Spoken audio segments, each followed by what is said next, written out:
మొదటి 3 నెలల్లో baby formation అనేది ఎక్కువ జరుగుతుంది కాబట్టి మనం డైట్ కానీ జాగ్రత్తలు కానీ ప్రాపర్గా తీసుకోవాలి. సో ఏమేం జాగ్రత్తలు తీసుకోవాలి డ్యూరింగ్ ఫస్ట్ 3 months అంటే అనవసరంగా ట్రావెలింగ్ అనేది చేయకూడదండి. అంటే హాస్పిటల్కి అట్లా రావచ్చు కానీ జస్ట్ లైక్ ద ట్రిప్స్ వెళ్ళేది కానీ అవన్నీ కూడా better to avoid. Sexual intercourse అన్ని కూడా usually during first trimester avoid చేస్తే మంచిది అని చెప్పి చెప్తామన్నమాట.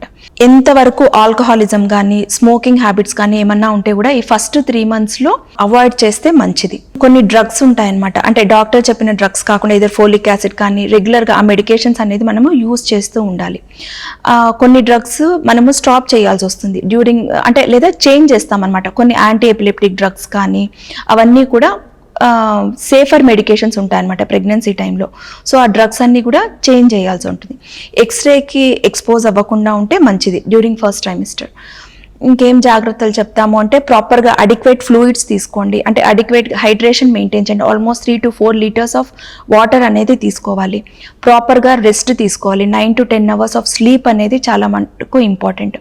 రెగ్యులర్గా ఎక్సర్సైజెస్ అనేది చేయాలి, అంటే ఎక్కువ స్ట్రెన్యూస్ ఎక్సర్సైజ్ కాకుండా నార్మల్ వాకింగ్ కానీ మజిల్ బిల్డింగ్ ఎక్సర్సైజెస్ కానీ స్విమ్మింగ్ కానీ ఇవన్నీ కూడా డ్యూరింగ్ ప్రెగ్నెన్సీ అనేది ఫస్ట్ ట్రైమిస్టర్లో సేఫ్ అనమాట. పీరియడ్ మిస్ అయిన వెంటనే ప్రెగ్నెన్సీ టెస్ట్ పాజిటివ్ వచ్చిన వెంటనే డాక్టర్ని కలిసి రెగ్యులర్గా కొన్ని బేసిక్ బ్లడ్ టెస్ట్ అనేవి ఉంటాయండి. థైరాయిడ్ కానీ అట్లాంటివి ఏమన్నా ఉన్నాయా అని చెప్పి చూసుకొని ఏమైనా ట్రీట్మెంట్ స్టార్ట్ చేయాల్సి వస్తే థైరాయిడ్ మెడికేషన్స్ అవన్నీ స్టార్ట్ చేసి ఫోలిక్ యాసిడ్ వాడుతూ మల్టీవైటమిన్స్ వాడుతూ ఫస్ట్ ట్రైమిస్టర్లో జాగ్రత్తలు తీసుకుంటే సరిపోతుంది. కొన్ని ప్రెగ్నెన్సీస్ ఏదర్ IUI కానీ IVF కానీ టెస్ట్ ట్యూబ్ బేబీస్ ఉంటాయన్నమాట, వాళ్ళకి ఖచ్చితంగా మనము ప్రెగ్నెన్సీ సపోర్ట్ మెడికేషన్స్ అనేది ఇవ్వాల్సి ఉంటుంది.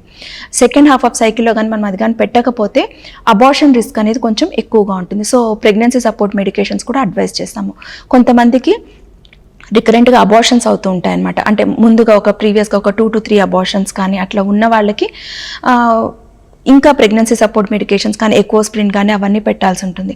So better once pregnancy test positive వచ్చిన వెంటనే డాక్టర్ని కలిసి ట్రీట్మెంట్ కానీ స్టార్ట్ చేయగలిగితే ప్రెగ్నెన్సీ అనేది స్మూత్గా వెళ్తుంది.